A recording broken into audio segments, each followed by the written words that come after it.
guys are. Katie, how nerve-wracking was it in there, knowing you guys were on the bubble? Terrible. I'll be honest with you, when Illinois came in as a playing game, knowing that they finished 6th, we finished 7th in the league, then you see Miami, you see West Virginia, some other bubble teams getting thrown up in there. It was a very long 25 minutes for me. I know you believe in your team and your program, but what do you think the committee saw in what you guys have done this year? Yeah, I think. I think first and foremost, as much as it does, like, it kind of seems like a little slap in the face for Illinois to have to play a playing game, just finishing 6th in our league and how tough it is. And I think with us, being able to finish 7th in a tough league, obviously we lost some games that probably the committee didn't like, and obviously we don't like them, but we responded with a couple road wins in the Big Ten. Started playing our best basketball towards the end of February. Like you said, on paper, resume looked solid.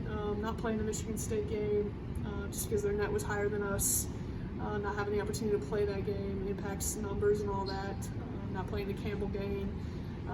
But at the same time, here we are, and we get a chance to play basketball in March. I know you've talked about the process of you coming in and putting your stamp on this program again. Just what does it mean to see these steps kind of culminate in a NCAA tournament? It's just another really good step for our program, and you hit it, right? Last year making the NIT, winning the game there.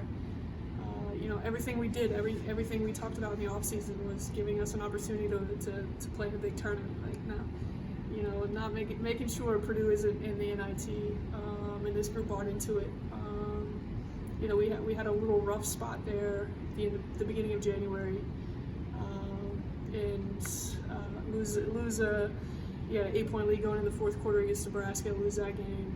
We didn't finish as strong as we wanted to, but I think you just saw the fight in our ball club, getting down 30-12 to Wisconsin.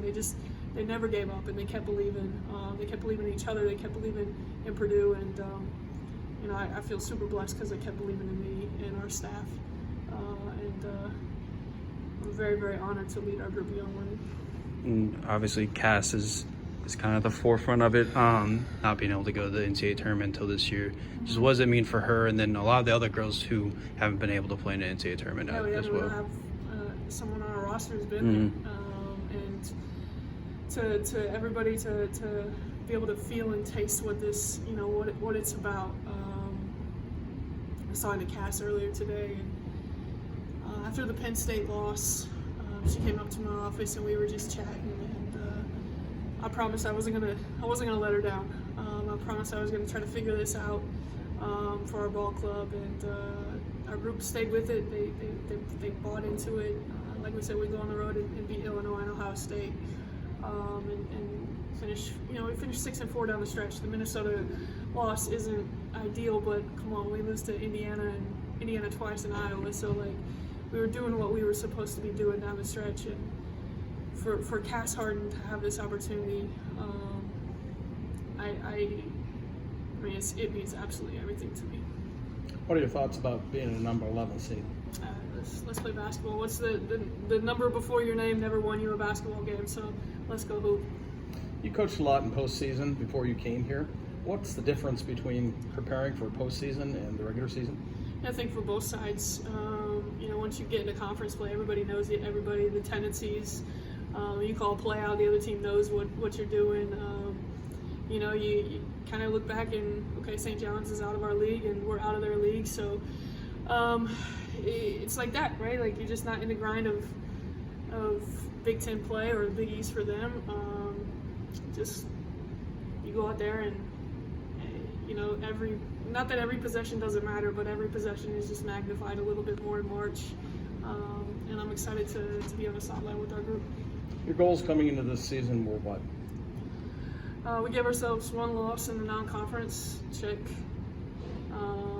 Make it to the tournament, check. Winning record in the Big Ten? That wasn't really what we talked about. We talked about those two things: making it through our non-conference schedule with a solid record, and most importantly, it was getting Purdue back to the NCAA tournament. And your goals in the NCAA tournament are what now? Just win, baby, win. Hey, what about the team that you put together? You brought in a transfer who's your leading scorer in integrating that. How did that all work out to your satisfaction, to the fact that you're in the postseason again? Yeah, I mean, obviously bringing Laisha and Caitlin in, pretty diligent in our homework. I know we talked about that all year, about who they were as people, as players, and I think you know, a lot of credit goes to our returning group that opened their arms and trusted us with bringing in two people that we thought were going to help us get there. Obviously, Laisha did her part scoring the ball. Caitlin has been massive for us inside. But then you also look at people who kind of taken a step back and played different roles than they did last year. And here we are, 19-10, but now 0-0. We get a chance to play basketball. What are your thoughts on St. John's? I don't know a lot about them. I've watched them a few times here because this week has been the longest week of my entire life.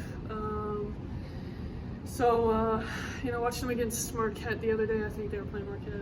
Right now, I can't remember. But yeah, we'll figure it out the best we can. Don't know the game time for Thursday, but I'll say 7 o'clock on Thursday. Hopefully we're ready to go. What are your thoughts on a long layoff before you get to play again? I mean, it's what it is, right? It was like that as a player when you played. Like the Big Ten tournament is just a little bit earlier. You know, it is a playing game, but we're playing Thursday and we'll take it. Okay, thank you. All right, thanks.